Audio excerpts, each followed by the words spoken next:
First, I'm going in with the Makeup Forever Full Cover Concealer and their 246 fluid, which is an airbrush thinner.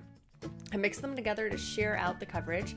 You don't want to put too much of the 246 fluid in because it will make it kind of have an oily finish.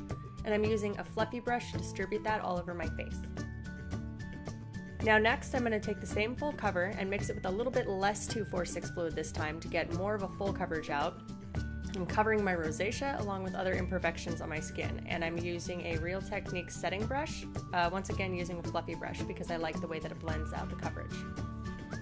Next, I'm going in with Anastasia Brow's Brow Wiz in Brunette. I'm using Brunette versus Medium Ash or Ash Blonde that I typically use because I'm going in with a really dark smoky eye. As a result, you're going to see my eyebrows look very strange for the first part of this video. You'll notice I'm going in with short strokes, especially toward the end. This allows me to have more control over how much pressure I'm applying, and it makes it look a little bit more like natural hairs. Now once I have the Brow Wiz down, I go in with a little bit of a charcoal brown from MAC and just put it right along the base of my brow. I'm not taking it up too high. You want to keep it pretty low. That'll keep it looking relatively natural. Now I say relatively because, like I said, my brows are going to look really crazy for the first part of this. So I prefer to actually not go in with a full coverage concealer right underneath my brow because I have a lot of baby hairs and it tends to make it stand out. I'm just carving out my brow using a flat paddle brush and a little bit of foundation that I put on. So I apologize, this is an old school palette from MAC that they don't make anymore.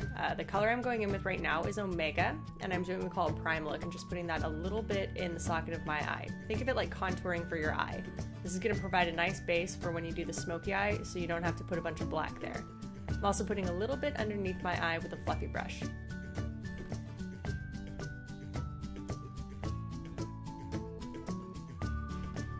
Okay, once that's done, you're gonna grab something that's kind of sticky. Think of it as an eyeliner. I'm using the Makeup Forever Flash Palette. You can use even a cream blush. Really, it doesn't matter.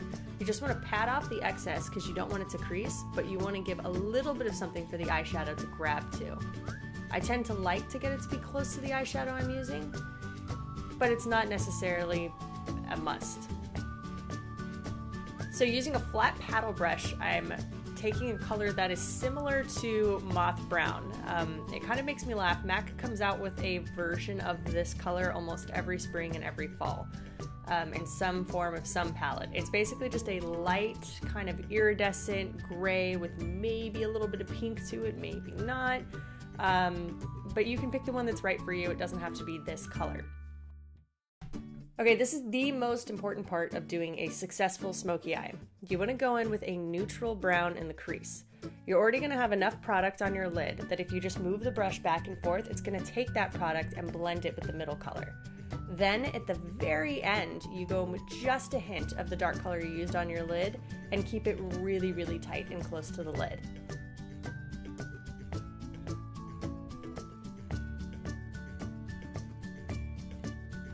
I cannot stress to you how important it is to have a little bit of warmth in there with your smoky eye. It keeps it from having that dead look and makes you look alive.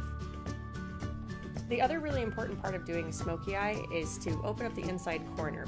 I like to use a light shimmery color. This is going to be different for everybody depending on what their skin tone is.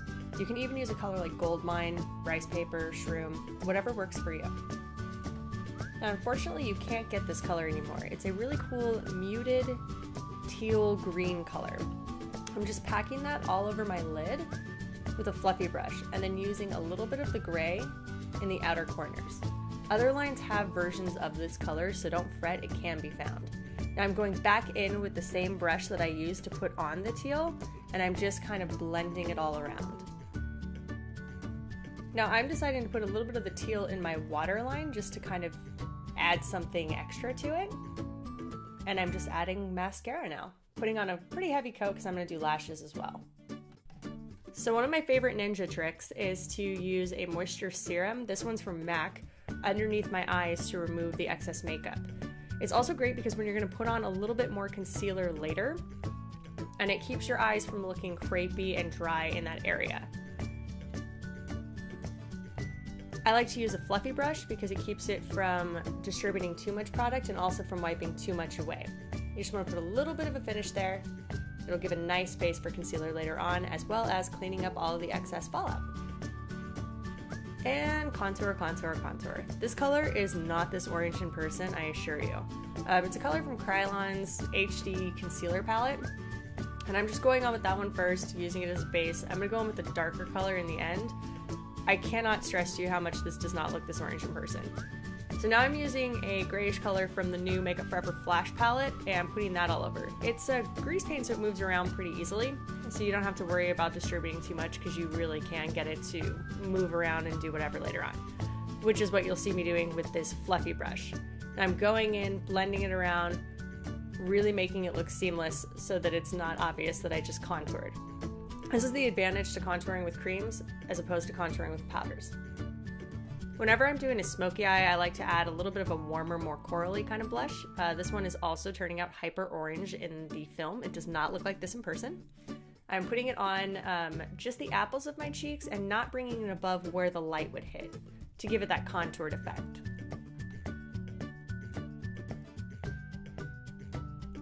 Now this is where I add the product back that the moisturizer took away.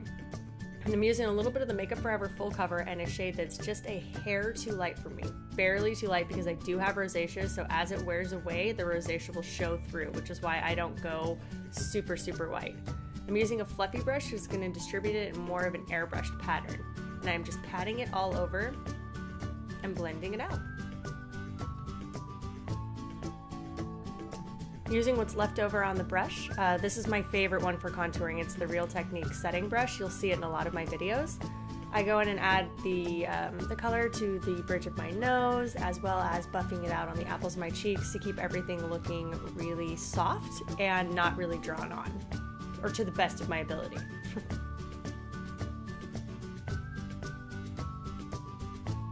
Then I like to go in with a powder and set everything. In this instance, I'm using Studio Fix, which is going to give you a lot of coverage, which is why you want to do it with a fluffy brush, really buffing it out as you're going. If most people were to use Full Cover and Studio Fix, it would be really, really, really cakey. But notice I put the moisturizer on, I'm using fluffy brushes, I'm blending everything out as I go, so it's not going to be as cakey. But if you do just use these products straight, it will be intense. I'm putting on my favorite lashes, which are the D Wispies. I don't know who makes them. I don't know if it's Ardell or whatever. I get them at makeup shows. They're the ones in the blue carton. And I'm using a dark lash glue and just putting them on. I'm going in with my lip product. This is a nude pencil from NYX. You kind of have to find the one that's right for you. Some will make you look dead. They work differently with skin tones. Nude is really one of those things that's personalized. And then I'm going to go in with Purr Lip Gloss from MAC and just put that all over. This probably won't look the same on you. I am so fair. It's not even funny. So this stuff actually ends up looking a little darker on me. On most people, this is like white. This is the lip gloss that Paris Hilton wore when she was on that dopey show, whatever it is. Okay, now that I've aged myself completely by using the word dopey, I'm just taking my hair down, giving you guys a look at everything. You can see kind of the final product.